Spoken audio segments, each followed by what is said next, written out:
Salmos 20, de número 23, se todos encontraram, pode dizer amém. Que nos diz assim: o Senhor é o meu pastor, nada me faltará. Deitar-me faz em vez de pastos, guia-me mansamente às águas tranquilas. Refrigera a minha alma, guia-me pelas veredas da justiça por amor do seu nome. Ainda que eu andasse pelo vale da sombra da morte, não temerei mal algum, porque tu estás comigo, a tua vara e o teu cajado me consolam. Preparas uma mesa perante mim na presença dos meus inimigos. Unge a minha cabeça com óleo, o meu cálice transborda. Certamente que a bondade e a misericórdia me seguirão todos os dias da minha vida, e habitarei na casa do Senhor por longos dias. Quantos faz um pedido de oração? Pai, em nome de Jesus, damos graças ao Senhor por mais esta oportunidade. Damos graças ao Senhor, meu Deus, por tudo que o Senhor tem feito. O Senhor está no seu trono, seus olhos como fogo, vê tudo o que acontece sobre a terra, abaixo da terra, sobre as águas, ó Pai. Nada fica patente aos seus olhos. O Senhor dá livramentos, o Senhor cura, o Senhor faz milagres, manifesta sobrenaturais. O Senhor não faz acepções. Tu és Deus para todos, mas nem todos reconhecem a tua soberania. E nem todos reconhecem que o Senhor é Deus. Alguns ignoram a sua existência. Alguns ignoram o que o Senhor pode fazer. Até muitos que te servem duvidam, Senhor, daquilo que o Senhor é capaz de fazer. Mas o Senhor é um Deus que é o Deus de ontem. Deus que fez os céus e a terra. O Senhor que deu vida ao homem quando o Senhor assim o fez. O Senhor é um Deus que, além de tudo, tem o poder de multiplicar, Senhor, sobre a terra a existência humana e tudo aquilo que há fôlego de vida sobre esta terra. Te louvamos, ó Deus eterno, porque o Senhor está em todos os lugares. Há lugares que o Senhor faz, há lugar que o Senhor não faz. O Senhor faz, o Senhor liberta, o Senhor livra, o Senhor faz todas as coisas. E tem coisas que o Senhor não faz, não é porque o Senhor quer, mas é por causa, Senhor, do livre-arbítrio do homem, que toma suas próprias decisões, a própria vontade, sem consultar a Ti, às vezes até ignora o Senhor. E acontecem coisas, meu Pai, e às vezes muitos julgam o Senhor, porque o Senhor não fez. Meu Deus, louvamos a Ti por todos os benefícios nos concedidos, a saúde, o pão de cada dia, e os milagres que são vistos, e aqueles que ainda, Senhor, não foram vistos, mas os milagres foram realizados neste dia. Pai, te louvamos pelos livramentos físicos, das doenças, do mal, dos perigos, dos acidentes, de tudo. E também, Senhor, livramentos no mundo espiritual, da seta, dos dados, das potestades, de tudo que vem ao nosso encontro para querer nos desanimar na Tua presença. Querido Deus, aqui estamos. Nos perdoe se até aqui pecamos contra o Senhor. No pensar, no agir, no abrir da nossa boca, as intenções dos nossos corações, se foi com maldade, se foi, ó Pai, algo que não agradou a Ti, nos perdoe em nome de Jesus. E nos recebe na Tua presença nesta noite, nos ajude a romper o cansaço, a fadiga, nos ajude, Senhor, a romper e resistir todo o mal. Pai, é o que te pedimos e cremos no Teu poder, em nome do Senhor Jesus. Amém.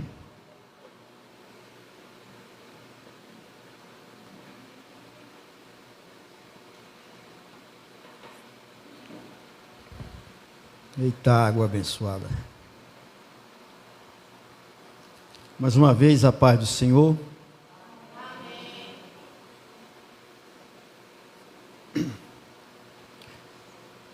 Graças a Deus. Irmãos, Louvo a Deus pela vida de todos. Lemos um salmo, que é o Salmo 23. É um salmo que às vezes ele é, para a vida de muitos, como um talismã. Tanto o Salmo 23 como o Salmo 91. Talismã por quê? Tem muitas pessoas que confiam, irmão, em uma Bíblia aberta na cabeceira da cama, sobre um rack, sobre uma estante. Muitos confiam nesse Salmo 23, com a Bíblia aberta, e o Salmo 91. Jesus diz que nós erramos, às vezes, por não conhecer as Escrituras. Que uma Bíblia aberta em Salmo 91, Salmo 23, tem muitos que têm como talismã que vai proteger a casa, vai proteger de todo o mal. Muitos têm que o Salmo 91 aberto sobre a cabeceira da cama, ou uma despensa. Acho que o diabo não vai aproximar, o mal não vai chegar na tenda. Não, irmão. Você pode deixar a Bíblia aberta, qualquer tipo de palavra. Mas o próprio Jesus disse que a palavra, através do Salmo, Davi disse que a palavra, ela tem que estar guardada na tábua do nosso coração. E a nossa confiança em Deus. Salmo 91 fala da confiança em Deus. Fala que a única confiança que o homem deve ter é em Deus. E ali é uma forma de cântico. Davi ele cantou em forma de cântico o Salmo 91. A segurança que o homem, a mulher, ele deposita em Deus. Então a nossa confiança, ela tem que estar depositada em Jesus. Não em uma Bíblia aberta no Salmo 23. Não uma Bíblia aberta no Salmo 91. Mas a nossa confiança tem que estar em Deus. Por isso que o salmista Davi, em Salmo 91, ele escreveu que mal algum chegará à sua tenda, nem o mal que anda na escuridão da noite, nem o mal que assole ao meio-dia. E ainda ele fala que 1000 cairão ao teu lado, e 10.000 ao teu redor, mas tu não serás atingido. Não é questão desse salmo aberto que isso vai proceder, não. E esse salmo, se os irmãos entender, está nos despertando a confiança em Deus. Então é a mesma coisa de nós queremos praticar o erro e dizer, não, Deus está comigo. É a mesma coisa que se nós andarmos, ver um abismo, falando, não, eu vou continuar porque o Senhor vai me dar livramento. Deus fala, olha, ande em linha reta, não vire à esquerda e nem à direita e nem volte atrás. Eu já vi muitos dizer assim, qualquer coisa, pisa na cabeça do diabo, mete o bicuda no diabo, chuta o diabo, chegar lá ele vai ter que fugir. Você pode entrar onde você for, o diabo tem que fugir. As coisas não é assim, irmão. Não é dessa forma que nós pensamos. Paulo, ele diz em Efésios, parece que fala em Tessalonicenses, é Filipenses, que nós não devemos subestimar as astúcias do diabo. O diabo ele não brinca de ser diabo. Ele é oportunista. Ele não brinca, ele trabalha 24 horas. Ele veio para quê? Matar, roubar e destruir. Ele não veio trazer paz. Ele não veio trazer felicidade. Ele veio para enganar. Ele veio para persuadir. Ele é o pai da mentira. E o diabo, irmão, ele não vem como muitos imaginam, como um bicho feio, cheio de chifre, de aquilo, não. A Bíblia fala que é possível, ele vem em forma de anjo de luz. E também diz, se é possível, ele faz descer fogo do céu. Porque tem muitas pessoas que, por não ter o discernimento, que é um dos dons que muitos estão às vezes menosprezando, é o discernimento de espírito. Tem que haver, irmãos. A pessoa tem que buscar a Deus. Se não buscar, tem muitos que estão sendo enganados por espíritos malignos e achando que é espírito do Senhor. É o cuidado que nós devemos ter. Se o Senhor diz, não vai por aqui, fala, vou. Olha a forma que o próprio Jesus aconteceu com ele. Jesus no monte, depois dele ter 40 dias de jejum e oração, a palavra de Deus diz que o Espírito do Senhor levou ele ao deserto. E veio Satanás. Veio com a primeira proposta, a segunda proposta, e qual foi a terceira? Levou lá em cima, mostrou todas as coisas, e tudo. E a outra ele diz, olha, olha daqui, a palavra de Deus está escrita, se você pular daqui lá para baixo, está escrito, que o Senhor dará ordem aos anjos ao teu respeito, para que te livra de todo o mal. O diabo fez uma proposta para Jesus, tu é filho de Deus, não pula daqui de cima, que eu creio que se você pular, Deus vai mandar os anjos te buscar. Aí é o problema de muito crente, irmão.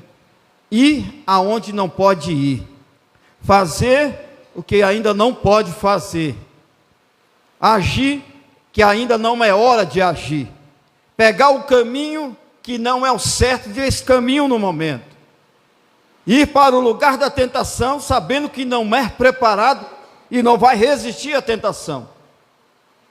Assim foi o diabo fazendo para Jesus. E quando Jesus olhou para o diabo, diz, mas também está escrito, não tentarás o Senhor teu Deus. Porque tem muitos tentando a Deus, irmão. Aí eu vou porque Deus me guarda. Eu vou fazer porque Deus me guarda. Eu vou entrar lá dentro e Deus vai dar-me livramento. Eu vou falar, Deus responsabiliza. Aí eu sou e pronto, acabou, e assim é o meu jeito e não mudo. Deus é comigo.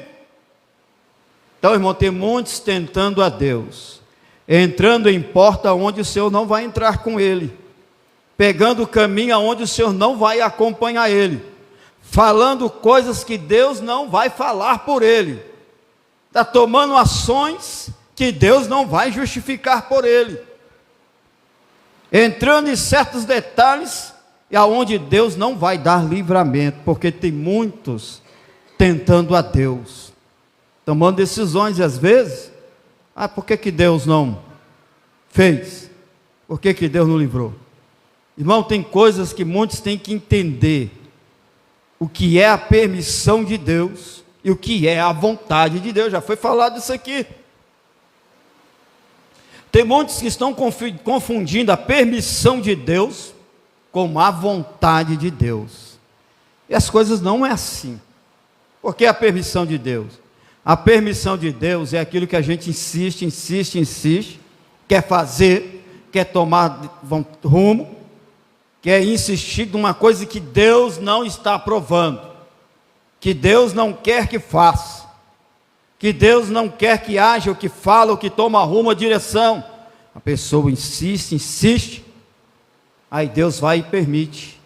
Por quê? É uma permissão por causa da sua insistência, mas não é a vontade de Deus.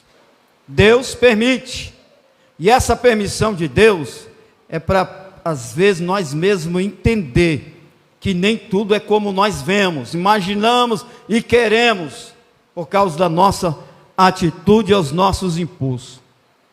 Aí de repente vai lá na frente, me perdoe dessa expressão, quebra a cara,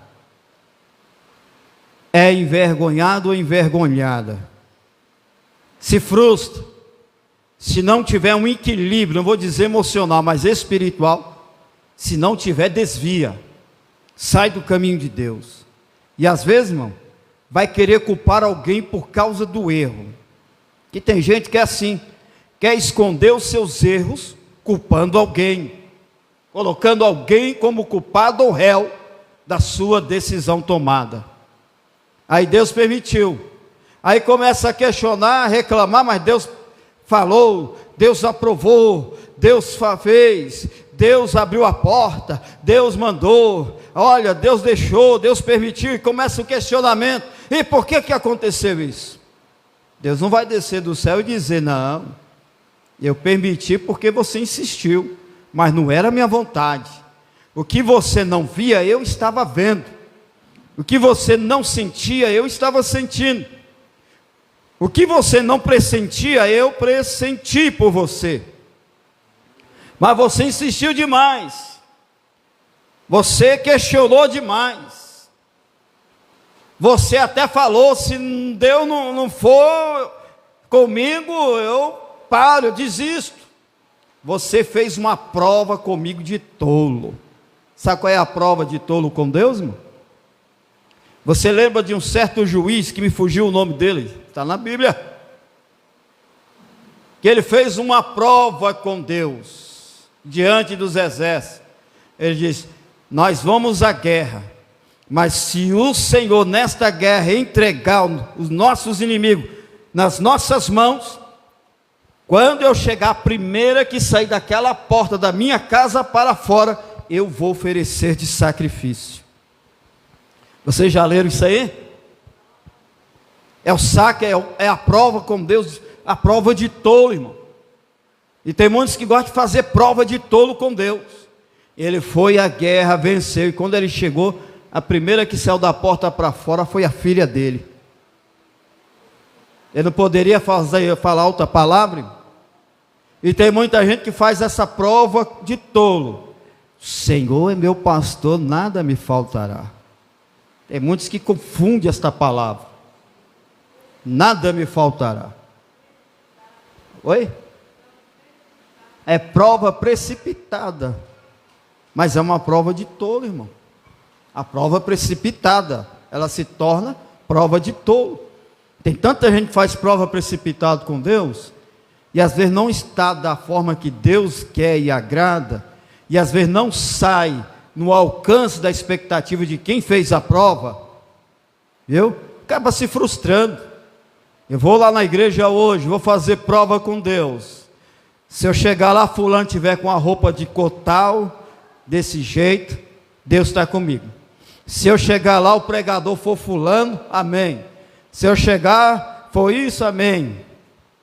E se nada disso acontecer, eu não vou mais à igreja. Se nada disso acontecer, eu não entro mais naquela igreja. Provas precipitadas. E chega lá, o fulano não está com a roupa que imaginou. Chega lá, não é o pregador que imaginou. Chega lá, não é a forma que ela ou ele premeditou. As provas precipitadas, sem endereço, sem rumo.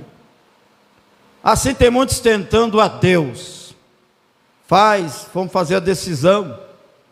Eu quero uma prova com Deus assim. E não é desta forma, irmão. Às vezes nós estamos tentando a Deus, e a nossa segurança está em Deus, não em salmo tal, não em salmo de número tal. A nossa segurança está no Senhor Jesus. É Ele que nos guarda. Ele é o único guarda de Israel que não dorme e nem tosqueneja. Esse guarda. Nada me faltará. Significa o quê, irmão? Nada que for necessário à realização das coisas de Deus irá nos faltar. Para ter certeza que tudo vem à providência de Deus na hora que mais necessitamos. Nada vai faltar. Vai faltar prova, não vai faltar luta, não vai faltar tribulação. Isso com certeza não falta na vida do crente. Mas a graça de Deus, que é a principal, ela não pode faltar na vida do crente. Se eu e você estamos aqui hoje, é a graça de Deus. Nós somos merecedores dessa graça? Não, mas é esta graça de Deus que nos sustenta, irmão, que nos firma na presença de Deus. Ela que nos ajuda. Não é minha responsabilidade ser um pastor, que eu tenho que estar aqui, não. É a graça de Deus, porque eu sou um ser humano tenho um sentimento igual a todos, não é uma credencial de pastor que me faz ser mais crente, que me faz ser mais responsável. Não. É uma confiabilidade de Deus que depositou na minha pessoa. Como? Eu vou te colocar nas tuas mãos, vidas, e eu vou te cobrar, porque quanto mais é dado, eu vou te cobrar. Assim é cada um de nós, a graça de Deus. Todos nós aqui, irmão, quem é esse que não pensou já em desistir? Quem é esse que nunca pensou em parar? Quem é esse que nunca falou, Deus não é comigo, Deus não ouve minha oração, as coisas estão apertadas, vontade de parar, largar tudo, chutar o balde, vontade de ficar na minha, quietinho no meu canto e pronto. Parece que não está adiantando o que eu estou fazendo, parece que não está resolvendo o preço que eu estou pagando, porque o preço já foi pago por Jesus. A nossa vida é de renúncia, irmão. O Senhor é nosso pastor, nada faltará. Essa graça que nos ajuda, essa graça de Deus, irmão. Na hora que nós pensamos tantas as coisas que que ninguém está ao nosso lado, ou que a pessoa pode estar ao nosso lado, pessoas podem estar ao nosso redor, mas não sabe como é que está a intenção do nosso coração e nossa mente. Mas Deus está vendo. Deus, ele coloca um consciente na vida do crente, e esse consciente, além da nossa alma, chama-se Espírito Santo de Deus, porque o Espírito Santo, ele manifesta a graça de Deus na nossa vida, que é ele que nos ajuda, que nos livra de tropeço, que nos livra de queda, que nos livra de tantos laços do passarinheiro, que nos livra de tantos milhares e milhares de legiões de demônio que luta para ver o nosso fracasso, a nossa vergonha, a nossa desistência na presença de Deus. Irmão, a nossa luta às vezes constantemente é a nossa mente, é o nosso pensamento, o coração.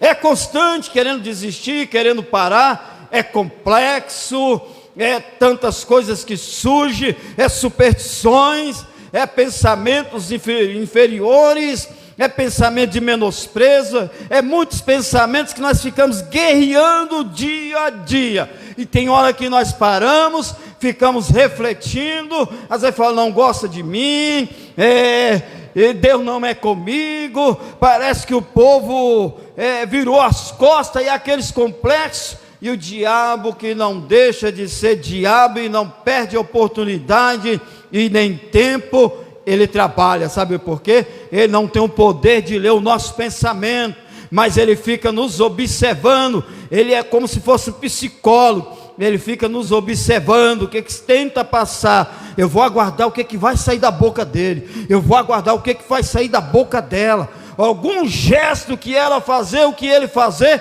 eu vou descobrir, vou atacar esse ponto fraco, até que ela ou ele se entregue, se rende. É hora que o diabo é oportuno, ele não brinca, ele trabalha, irmão. O mentiroso, ele não brinca de ser diabo. Por isso que Paulo diz, olha, resistir o diabo, ele fugirá de vós. É essa situação que nós estamos enfrentando, esta graça de Deus que manifesta nas nossas vidas. Você pode ler aí em 3 João, capítulo 2.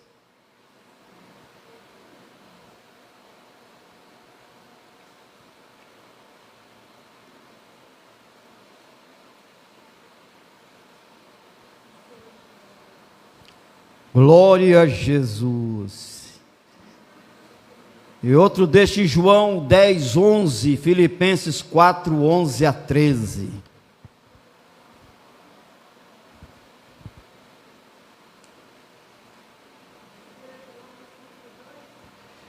Só tem um, versículo 2. A irmã ali, achou? Achou não? Microfone, irmã Lindete, por favor. Amados, desejo que te vai bem em todas as coisas que tenhas. Amados, desejo que te vá bem em todas as coisas, e que tenhas saúde, assim como bem vai a tua alma. Amém. Irmão, nós temos que nos contentar com as provisões e o cuidado do Deus, que é o nosso pastor. Contentar. Será que nós estamos contentando, irmão? Você contenta com a providência de Deus? Tem gente que não, às vezes não contenta, reclama o que tem no celeiro, reclama o que come todo dia, reclama com a mesma veste, reclama com o mesmo sapato, reclama com o emprego, reclama com o salário, reclama com a família, reclama com tudo, irmão, mas não contenta com a provisão de Deus como bom pastor. Contenta. Nós temos que contentar com toda a provisão de Deus. Porque se você contentar com aquele pouco hoje, Deus amanhã vai te dar o muito. Tem hora que o Senhor Deus nos prova, Ele faz um teste na nossa vida.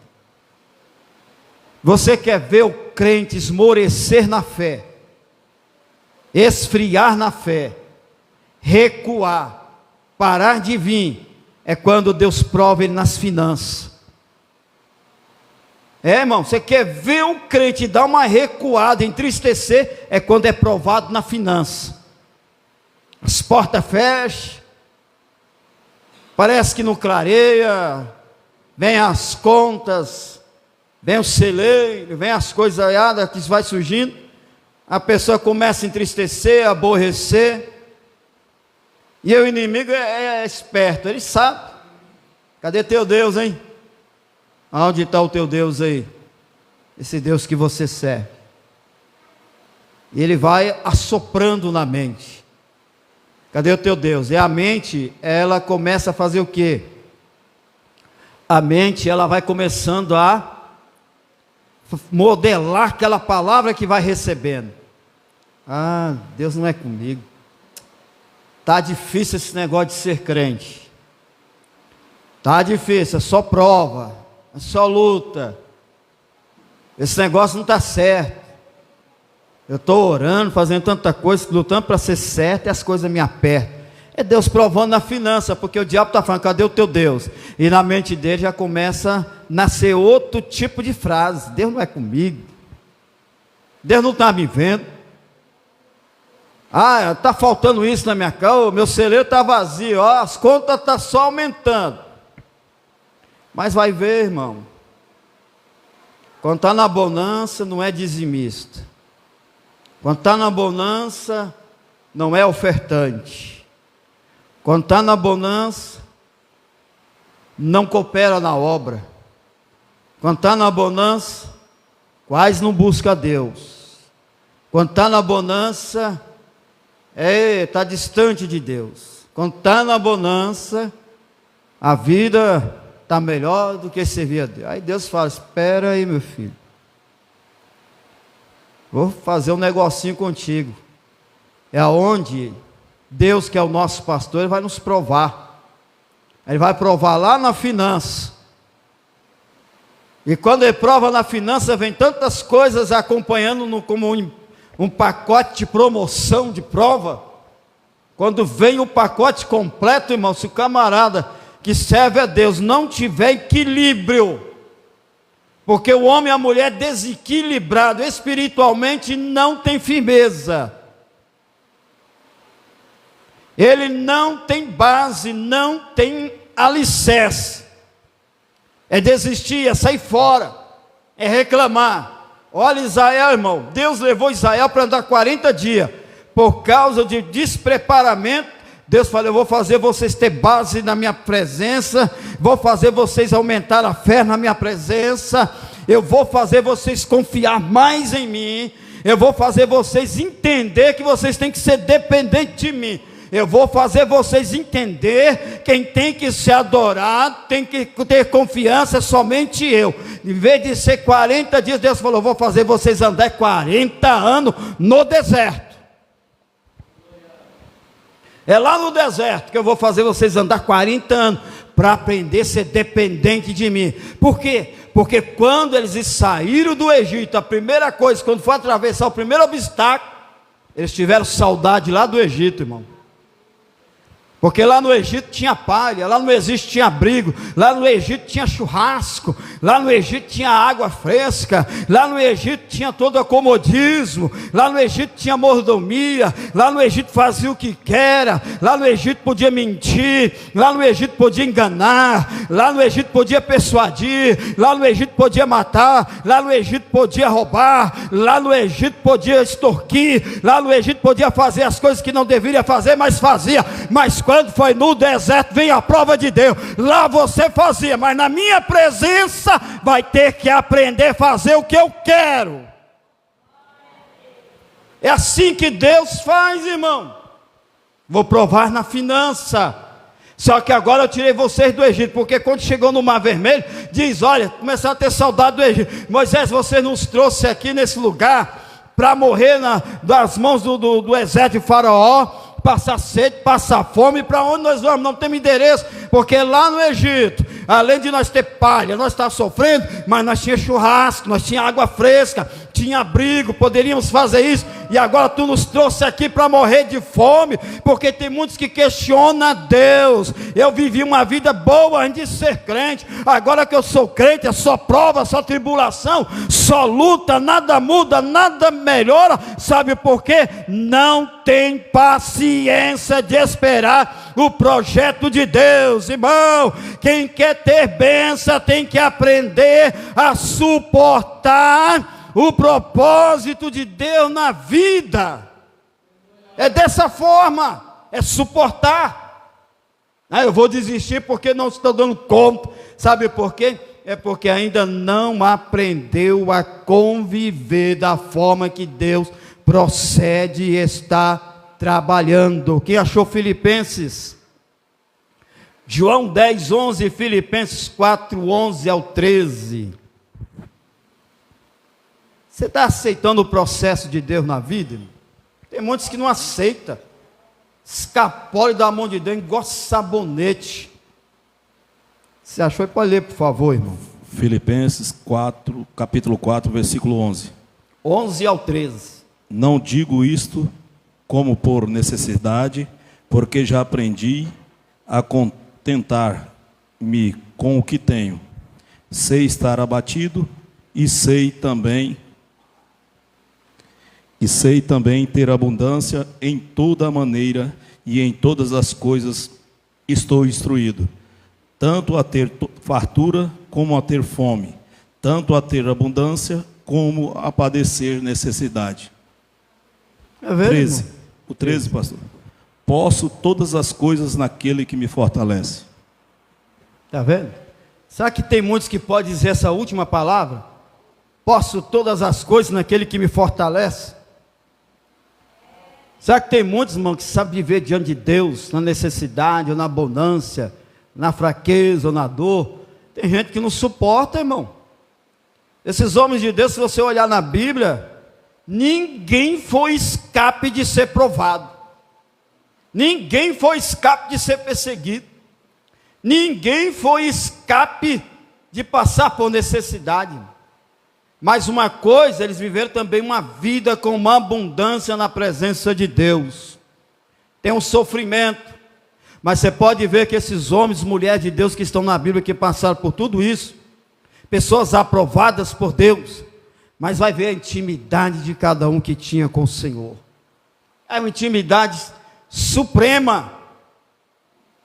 Se olhar para nós que somos as gerações atuais, que nós somos a geração do arrebatamento, irmão. Nós somos aquela geração, como está a campanha da tarde da vitória, que diz, esforça-te que eu te ajudo, não é assim? Parece que foi o tema das irmãs. Nós somos a geração do arrebatamento. Esses dias aí atrás eu estava olhando, observando, não é porque eu quero ser melhor do que ninguém, não é um lado enjoado. Eu estava vendo essa geração de hoje, mano, uma geração um pouco doente. Nós, que já vem de uma geração de lá para cá, que é uma geração enraizada, se nós não estender as mãos para essa geração atual de hoje, porque essa geração atual de hoje, irmão, se Deus não tiver misericórdia, não vai alcançar o arrebatamento, porque está uma geração doente, está uma geração sem ânimo. Aos pais que estão aqui presentes, não estou ensinando aos pais, porque essa geração atual de hoje, adolescente, criança, que seja, irmão, está sendo como se fosse uma geração cibernética, que fala, a geração movida ao mundo tecnológico, irmão. Ninguém está tendo mais tempo, família não está tendo tempo mais com ninguém. Esses filhos atuais de hoje não tem mais tempo com ninguém, estão todos envolvidos nessa área tecnológica, irmão. Se nós não acordarmos com os nossos filhos, porque filho de crente vai pensar porque é filho de crente vai ser salvo, vai pensar porque é filho de crente, se o arrebatamento tocava, vai ser salvo, irmão. Até os nossos próprios filhos, Deus vai requerer das nossas mãos, porque nós somos uma geração do arrebatamento, somos uma geração enraizada. Se nós não estender as mãos e abrir os olhos enquanto é tempo, para essa nova geração, arriscado não alcançar o arrebatamento da igreja, porque estão todos prisioneiros, irmão, bem dizer, quase 24 horas, nesse tal de celular, no mundo virtual. São pessoas que estão vivendo as situações raquíticas, e eu estava observando isso, e nós somos responsáveis por estas coisas, os pais, famílias, nós somos responsáveis para que Deus quebre esse jugo, irmão. Isso é um jugo que o diabo está colocando. Por isso que Jesus falou, olha, aprendei de mim que sou manso e humilde de coração, tomai sobre vós o meu jugo, porque o meu jugo é suave e o meu fardo é leve. Nós pais, se não tiver cuidado, nós estamos colocando jugo em nossos filhos e colocando os fardos pesados sobre os nossos filhos, e a situação de mal a pior. Você não é obrigado a acatar o que eu estou falando, mas você é obrigado a parar, pensar e analisar como está a marcha de famílias nos dias atuais de hoje,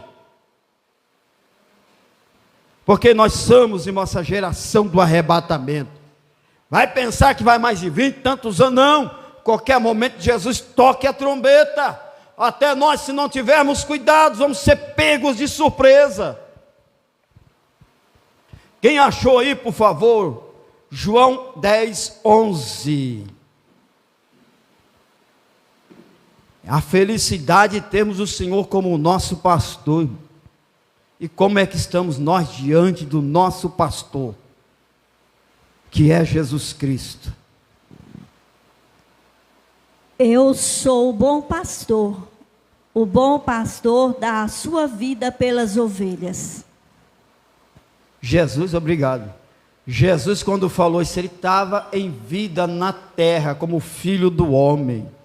Ele dá vida às suas ovelhas. Se fosse ler o outro verso aí, parece que está escrito assim: e as ovelhas conhecem a minha voz. Será que... Oi? Será que nós estamos reconhecendo a voz do Senhor, irmão? Será que nós, como ovelhas, estamos atento à voz do Senhor, que é o nosso pastor? Ele está dizendo: cuidado, vocês são responsáveis da sua família, vocês é o sentinela da tua casa, cuidado do teu ministério, cuidado do teu chamado. O pastor fala Eu estou referindo ao nosso pastor Jesus, e nós como ovelhas, será que nós estamos reconhecendo a voz de Jesus? Desperta, cuidado, vigia. Sabe como é que ele fala? Porque se nós tomar um passo aqui, ele vai falar lá no nosso consciente. Vai por aí não, meu filho. Vai por aí não, minha filha. Meu filho, desperta, esforça, tem atitude na minha presença, esforça mais. Eu não vou descer do meu trono e aí nem você pegar na tua mão para você fazer não, filho. Ele coloca, irmão. Às vezes quantas pessoas estão assim, Jesus, eu preciso de um milagre. Jesus me desperta. Jesus me ajuda. Jesus faz algo por mim. Jesus não vai descer lá do céu e fazer não. Às vezes ele coloca alguém no teu caminho e diz, olha, vamos orar. Vamos fazer uma campanha. E às vezes você reluta, não faz. E depois fica pedindo, Deus, me ajuda. E é mesmo quando Deus dizer, eu te ajudei. Eu enviei alguém para estar te ajudando. Eu enviei alguém para orar com você. Eu enviei alguém para falar para você, mostrar qual é o caminho. Eu te enviei ao auxílio. Assim foi um homem, certo homem, que quando ele estava no mar, ele chegou em um certo lugar. E esse certo lugar, o barco dele veio à tona, naufragou e ele ficou pendurado sobre uma boia. E ele vinha dizendo, Senhor, me socorre, me ajude, Senhor, me ajude. E de repente, isso aí, irmão, é só uma reflexão. E de repente, chega uma pessoa em outro barco e diz, vem comigo. Ele diz, não, o Senhor vai me ajudar, o Senhor vai me ajudar. Ele falou, vai me ajudar, eu creio no meu Jesus. E a pessoa vai, e de repente, esse homem lá naquela boia começa a reclamar, por que o Senhor não me ajuda? Eu confio, estou com fé esperando a ajuda do Senhor. E é a mesma coisa do Senhor dizer, eu enviei ajuda a você, eu fui te ajudar, porque Ele toca em alguém para ajudar, irmão. E às vezes passamos por desapercebido, por causa às vezes do nosso desapercebimento e do nosso próprio orgulho. E nós ficamos reclamando porque Deus não ajuda, porque Deus não faz isso. Deus ajuda, irmão. E tem muitos, aqui tem uma história que os irmãos que são mais antigos, tinha uma certa irmã aqui nessa região nossa, aqui em Aragaça, ela sofria com o corpo dela, com, não sei se era verruga, não sei o corpo dela, e ela vinha pedindo, orando a Deus, pedindo um milagre para que Deus a cure, para que Deus fizesse uma limpeza naquela pele dela, no corpo dela. E de repente, de tanta oração, aquela mulher recebeu um tratamento médico de graça, porque um médico propôs a fazer aquela cirurgia, aquele tratamento, para que a pele dela viesse ficar toda limpa e perfeita. Mas ela aceitou, irmão? Ela não aceitou. Ignorou, dizendo, não, Deus vai fazer um milagre na minha vida, Ele vai fazer com que a minha pele seja limpa, Deus já me prometeu, Ele falou que vai fazer, porque tinha usado vidas, que Deus ia fazer um milagre nela. Mas foi a forma que Deus usou aquele médico, e assim ela ignorou. Sabe o que é que aconteceu, irmão? Acabou perdendo a vida, porque alterou. Porque é assim que Deus age, a gente pede, Deus toca em alguém para nos abençoar, para acontecer o milagre. E tem muitos, às vezes, que, irmão, tem muita gente que espiritualiza tantas coisas, tudo espiritualiza. Ah, Deus falou comigo, então eu vou esperar em Deus. Ah, o Senhor me tocou, e assim, porque tem muita gente que espiritualiza as coisas, irmão, e nem tudo é assim como nós queremos. Temos que entender qual é o processo de Deus. Viu? Refrigera, deitar-me faz em verdes pastos, guie-me mansamente às águas tranquilas. Porque Deus está presente em nossas vidas em todos os momentos, irmão. Ele faz nós andar em verdes pastos, a nossa alma fica tranquila. Salmo 42 diz assim, que assim como uma corça suspira sobre os montes e sobre as correntes das águas, assim a minha alma suspira por ti, ó grande Deus. Ou em outra versão, assim como uma corça se alegra sobre as correntes das águas. Sabe por quê?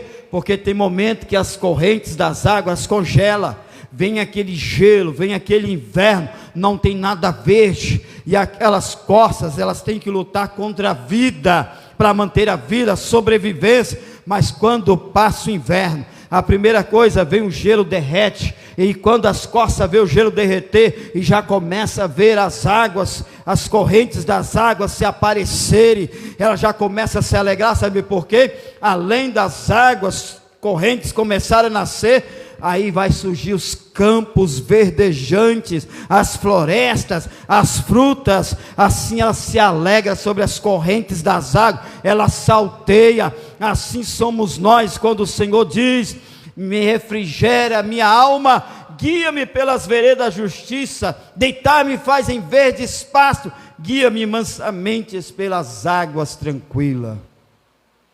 As lutas, quando é grande, não tem esse que não aguenta, irmão. Ele quer ver o fim logo dessa luta, dessa prova, assim como Salomão escreveu: é melhor o fim de todas as coisas do que o começo. Não é fácil. Então, quando Deus está conosco, pode estar na prova que for, pode estar na luta que for, quando você pensa, é o fim, acabou, é tudo, mas é onde Ele faz nós deitarmos em verdes pastos verdejantes, em pastos verdejantes, aonde a nossa alma irá se alegrar. Vamos à frente? Abra aí, por favor, em João 14, verso 16, e outro em 2 Timóteo 1,7.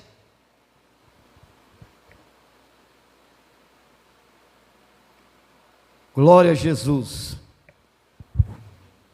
Quem achou João 14, 16, 17 e 18? E outro em 2 Timóteo capítulo 1, verso 7.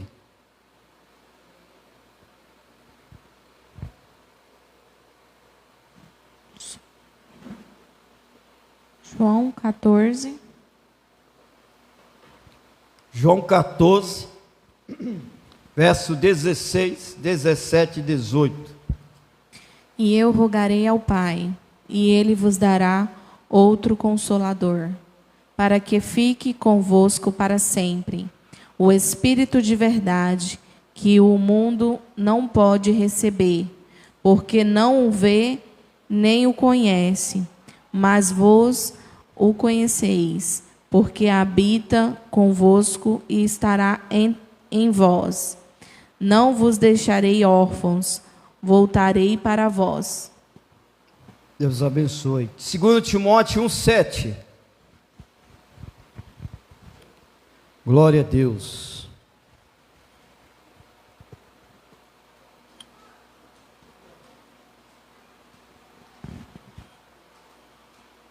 Segundo Timóteo, capítulo 1, verso 7. Pronto. Porque Deus não nos deu espírito de temor, mas de fortaleza e de amor e de moderação. Aleluia. Tem até um hino que fala essa frase aí, né? Irmãos, vamos analisar um pouquinho. Quando a gente entramos em situações que às vezes até Deus permite, que parece que tudo obscurece, a gente parece que não sente paz na nossa vida, parece que nós queremos desanimar. Já notou que quando você faz uma coisa forçada, parece que não tem prazer? Você faz porque tem que fazer, mas não tem prazer. Você tem que fazer aquilo ali. Olha como é que estamos diante de Deus, irmão. Dá uma analisada na obra do Senhor. Tem coisas que vai depender de mim e de você. Olha bem ao seu irmão que está à sua esquerda ou à sua direita. Você só vai ver, mas você não vai entender o que se passa. Que nós estamos em um campo de batalha constante.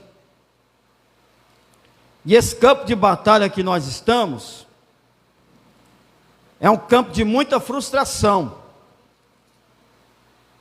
É um campo que nós não queremos aceitar o que está acontecendo conosco. Para nós está sendo um incômodo. A obra de Deus, a cada dia, não adianta, irmão. As coisas vão funilar daqui para frente.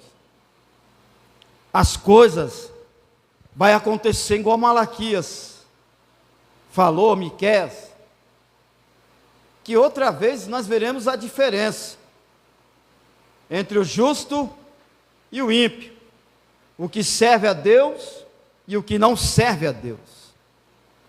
Lá na frente, nos evangelhos, Jesus também, ele expressou uma palavra para aquela mulher, lá naquele poço d'água, que os dois estavam naquela discussão, busca no monte, ou busca no vale, a minha descendência é assim, a sua descendência é assim. Jesus nem falou nada de descendência, ela falou sobre os judeus, ela que referiu sobre os judeus, e se referiu sobre os samaritanos. E ela estava admirada porque os judeus não conversavam com os samaritanos. Ela falava, não, porque nós oramos lá nos vales, no monte, e os judeus assim, assim. Jesus olhando para a situação dela, porque ela estava vivendo. Ela estava vivendo num protocolo religioso, que tem uns protocolos religiosos que eu vou te falar. Mas só que Jesus não estava à procura de religião. Jesus não estava à procura de ministérios. Jesus não queria saber que a Assembleia de Deus é a melhor, ou a igreja tal é melhor, enquanto os homens estão brigando, lutando, dizendo que a minha igreja é que vai ser salva, meu ministério é o melhor, porque o ministério pertence a homem na terra. Placas e denominações pertencem a homem, mas Jesus vem buscar uma igreja lavada e remida no sangue do Cordeiro, uma igreja temorosa e obediente. Jesus não vem buscar placa de igreja nem de ministério. Enquanto tem muitos discutindo isso aí, o diabo está ganhando, irmão, porque é briga de poder. Mas Jesus não quis isso. Assim era aquela mulher nesse protocolo, convivendo nessa situação. Mas sabe o que Jesus diz? Olha, mulher, ao meu Pai, meu Deus, meu Pai, o que mais importa a Ele, não é quem busca o monte, quem busca no vale, quem é judeu, quem é samaritano, quem é isso, quem é aquilo, não. O que importa é o meu Pai, que Ele está à procura. Sabe de quem? Daqueles que o adoram, mas o adoram em espírito e em verdade. É esses os tais que o Pai está à procura. Porque quando reunimos numa igreja ou congregação, nós somos, irmão, revistados pelo Espírito de Deus. Ele sabe quem entrou no intuito de ser adorador a Deus. Ele revista, porque a nossa adoração é uma oferta, a nossa adoração é um sacrifício, a nossa adoração está representando uma verdadeira santificação diante de Deus. Esse Deus está à procura, Ele não está à procura daquele que entra, está olhando para a forma que uma veste, para a forma que outro calça. Uma coisa que eu mais observo nas mulheres, me desculpe, irmão, não é crítica. Mulheres, quando entra outra mulher, ou seja, homem, bem vestido, de presença, a primeira coisa que a mulher olha é de cima a baixo, de baixo a cima. Eu estou mentindo? Assim é Deus, irmão. Lá do trono ele faz a revista, mas não é revista do nosso corpo, ele faz a revista da nossa alma, do nosso interior, para se realmente nós entramos daquela porta para dentro, se nós guardamos o nosso pé, se entramos aqui para dentro para adorar a Deus em espírito e em verdade.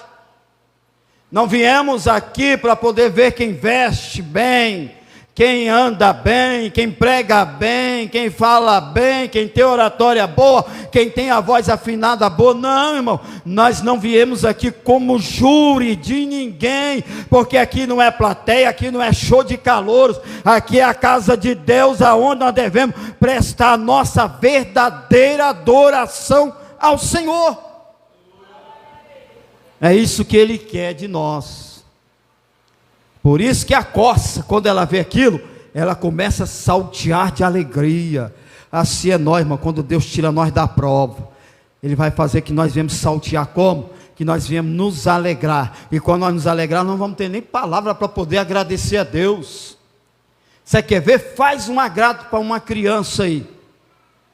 Uma criança, quando você dá algo que ela agrada, ela não vai falar, ô mamãe, ô papai, obrigado, não. A primeira coisa que ela vai fazer, ou ela vai ficar dançando, ou ela vai bater palma, ou ela vai ficar de um jeito, mexe no cabelo, ela vai tomar todos os tipos de gestos, mas é um gesto de gratidão e de felicidade, porque recebeu alguma coisa.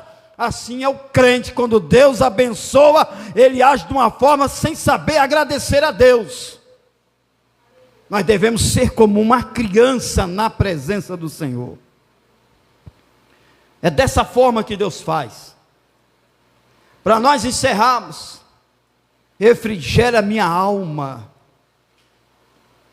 e guia-me pela vereda da justiça.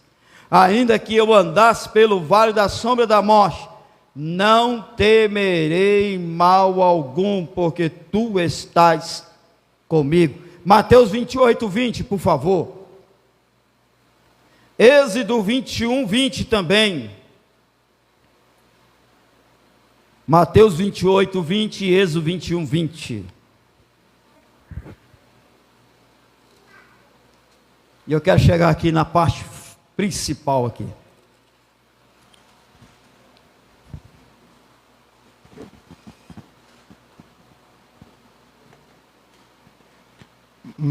Mateus 28, 20.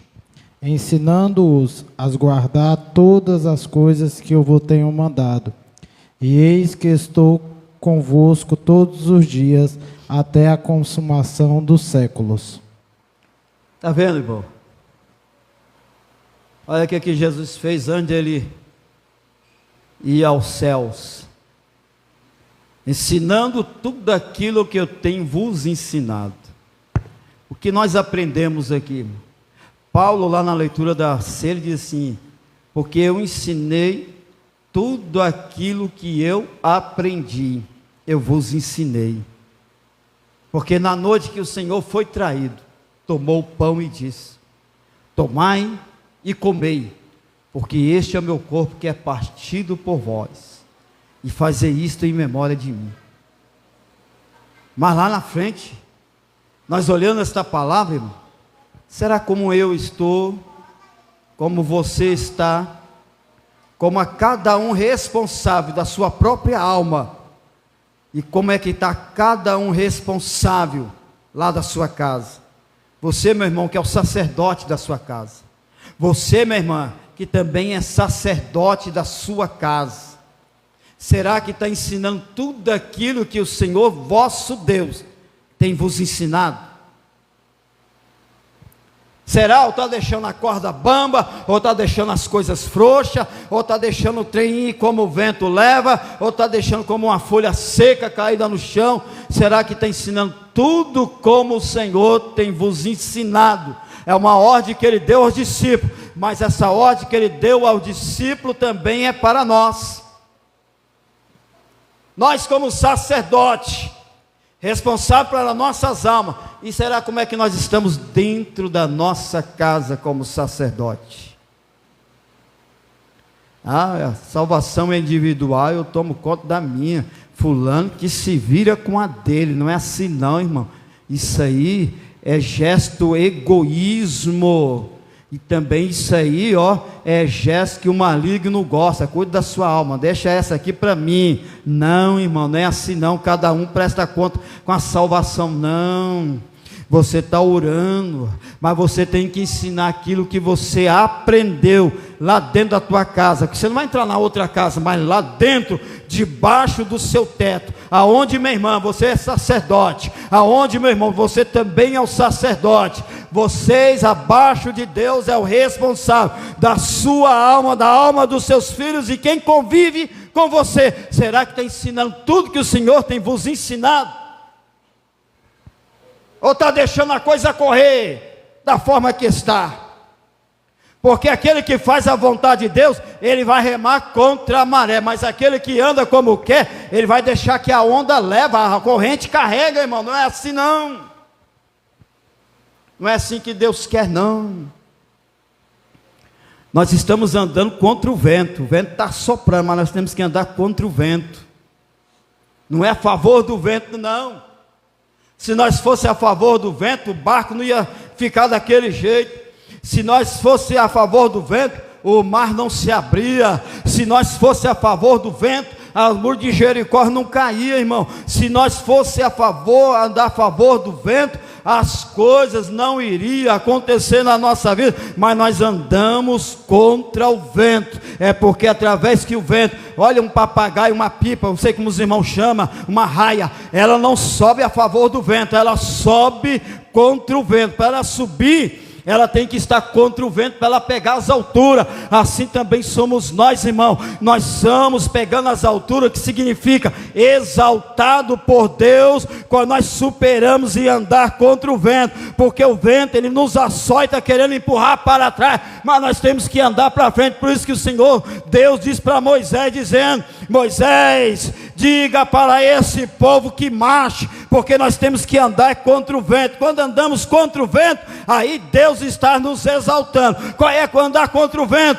Andar, enfrentar, irmão, as pedradas, enfrentar as perseguições, resistir o diabo, resistir o cansaço, é uma vida de renúncia. Se nós fazemos assim, nós seremos exaltados por Deus. Mas em nome de Jesus, não anda a favor do vento, mas anda contra o vento, porque Deus está no controle do barco, e a mão dele está sobre o nau, porque Deus está no controle do nau. Vai andar a favor do vento para ver, irmão?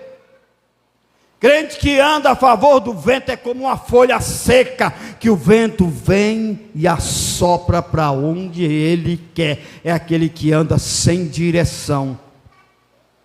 Viu?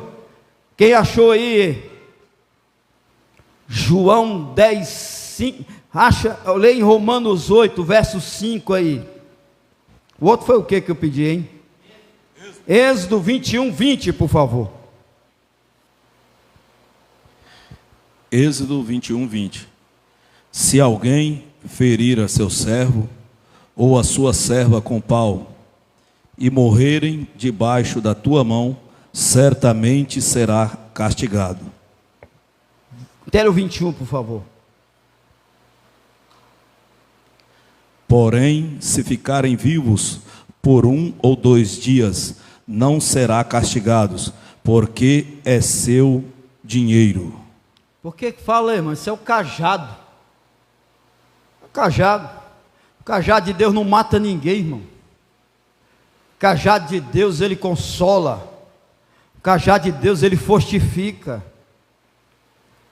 Hoje em dia tem muita gente que não gosta de ouvir verdade, porque a verdade, ela vem de confronto. A verdade, às vezes ela causa mais inimizade. Você quer ver alguém alegrar? Fala mentira para ele ou para ela, sem ofensas. Fala para uma gorda, mente para ela que ela está emagrecendo.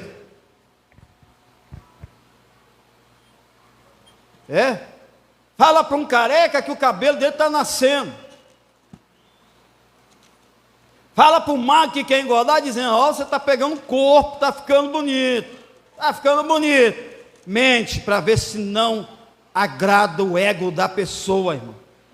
Porque hoje em dia, irmãos, está acontecendo muitas mentiras, de muita gente amassageando o ego, elogiando, é aplaudindo, é só massageando o ego de muitos com mentiras, com ilusões, com falsidades, com hipocrisia, mas vai falar a verdade, irmão.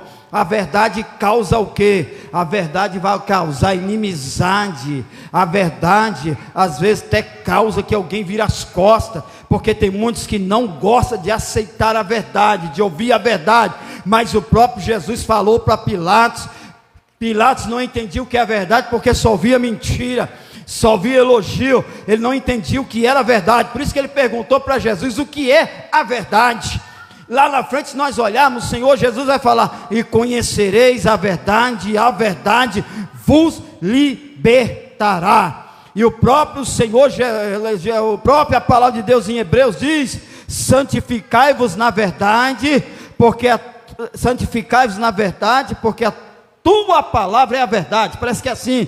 Então, irmão, a verdade, ela causa transtorno na vida de muitas pessoas, porque não gosta de ouvir a verdade, mas gosta de ouvir mais a mentira. E tem muitos que gostam de dar valor mais ao errado e o mentiroso do que a realidade e o certo. Então nós devemos tomar muito cuidado. Para fechar, irmãos, no verso 5: preparas uma mesa perante mim na presença dos meus inimigos, e unge a minha cabeça com óleo. Romanos 8, por favor, só para fechar. E 2 Coríntios, Romanos 8, 31. 2 Coríntios 12, 9, capítulo 12, verso 9 e o 10. Que diremos, pois, a estas coisas? Se Deus é por nós, quem será contra nós? 33, 32 e o 33, irmã, por favor. Quem intentará acusações contra os escolhidos de Deus? E Deus quem os justifica? Amém? Amém. Deus abençoe. Quem tentarás, hein? Eu prestando atenção na pregação do irmão Kaique, no domingo, e ele diz uma palavra, que ele estava conversando com a esposa dele, e ele diz que ela tocou num assunto de pessoas que ficam falando mal dela, mal deles, questionando contra eles, e ele respondendo dizendo: mas isso é normal, que até antes de eu ser crente, o evangelho, o pessoal já falava de mim, disse que eu fazia aquilo que eu não estava fazendo, e que eu falei aquilo que eu não estava falando. Isso é notório, irmão. Aí eu parado, porque antes ele não tinha ninguém que o justificasse. Antes ele não tinha que ninguém justificasse por ele, porque ele não estava à igreja. Ele poderia ter quem? Recorrer a pai, recorrer a alguém, para que eu pudesse justificar, ou ele mesmo tentasse recorrer a si mesmo, a se defender. Mas hoje não, nós temos um mediador entre Deus e os homens, que se chama Jesus Cristo, o único que pode nos justificar perante os nossos adversários. Por isso que Davi lhe diz: preparas uma mesa perante mim, na presença dos meus inimigos. Hoje alguém pode dizer da tua família: cadê o teu Deus, que você fala que Ele provê, que Ele abre porta onde não tem, que Ele dá o mantimento, que Ele dá isso, que Ele cura? Cadê o teu Deus, que você diz que cura e você só anda doente? Cadê o teu Deus que provê as coisas e você só anda faltando as coisas, não tem nada de comer? Aí aonde cumpre, irmão, que Deus vai justificar perante essas acusações, aonde Deus vai preparar uma mesa perante você na presença dos seus inimigos. Você não irá tomar emprestado, mas emprestarás a muito. Deus não te chamou para ser cauda, mas sim por cabeça. Bem-aventurado será você não entrar, bem-aventurado será você não sair, bem-aventurado será os animais do teu campo, bem-aventurado será a massa da tua amassadeira, bem-aventurado será o fruto do teu ventre, bem-aventurado será você diante de Deus. É assim que Deus vai te justificar, porque essa bem-aventurança cumpre na vida daqueles que confiam em Deus. É assim que Deus faz, é assim que Deus age. hoje eles te caluniam, hoje eles falam mal de você que você não tem, mas o amanhã de Deus você vai ter, e vai emprestar e vai ajudar a muitos. É assim que Deus faz, a justificação de Deus é desta forma. Hoje você fala, hoje você precisa, muitos negam, mas aqueles que negaram o favor a você, amanhã vai ser os tais que vai precisar do teu favor. É assim que Deus faz, é assim que Deus age. Você não pode ser um nada para alguém. Você pode ser alguém negativo para alguém.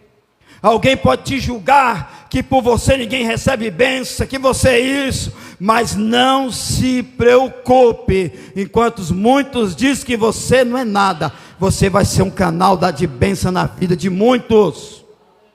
É assim que Deus prepara a mesa perante você, na presença dos teus inimigos, e muitos vão olhar para você e dizer: nossa, mas é aquele, nossa, mas é aquela, eu nunca imaginei que ia acontecer isso, eu nunca imaginei que ia alcançar isto, eu nunca imaginei que chegaria a esse ponto, eu me enganei, eu me confundi, eu me precipitei, eu falei coisas errôneas. Aí o seu inimigo que questionava, falava mal de ti, ele vai começar a aplaudir a Deus na sua vida.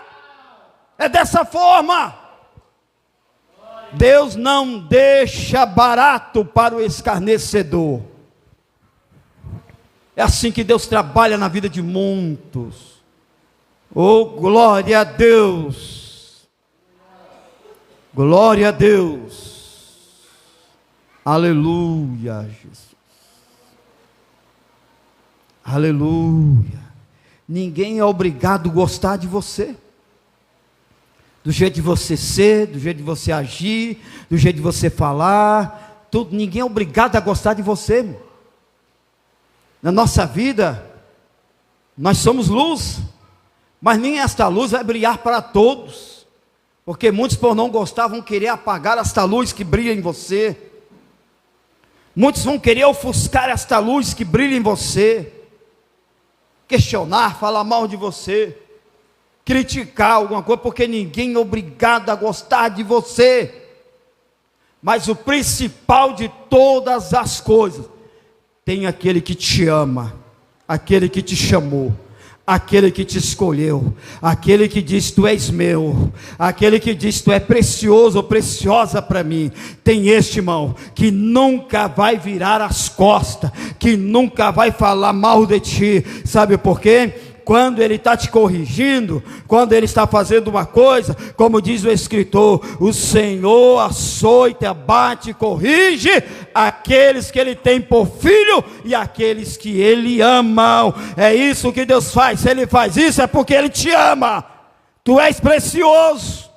Pode muitos virar as costas para você, como assim diz Davi: quando meu pai e minha mãe me virar as costas e me rejeitar, todavia o Senhor me acolherá. Lá em Isaías também diz assim: pode uma mãe esquecer do teu filho que amamenta e o cria, todavia eu, o Senhor dos exércitos, eu não te esquecerei e não te abandonarei. Esse é o Deus que guarda, é o que cuida.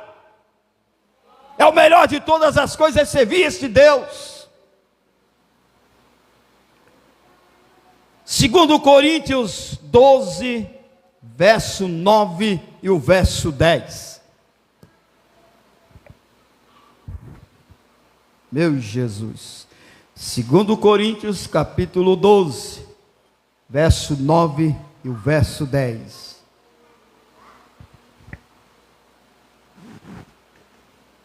E disse-me: a minha graça te basta, porque o meu poder se aperfeiçoa na fraqueza.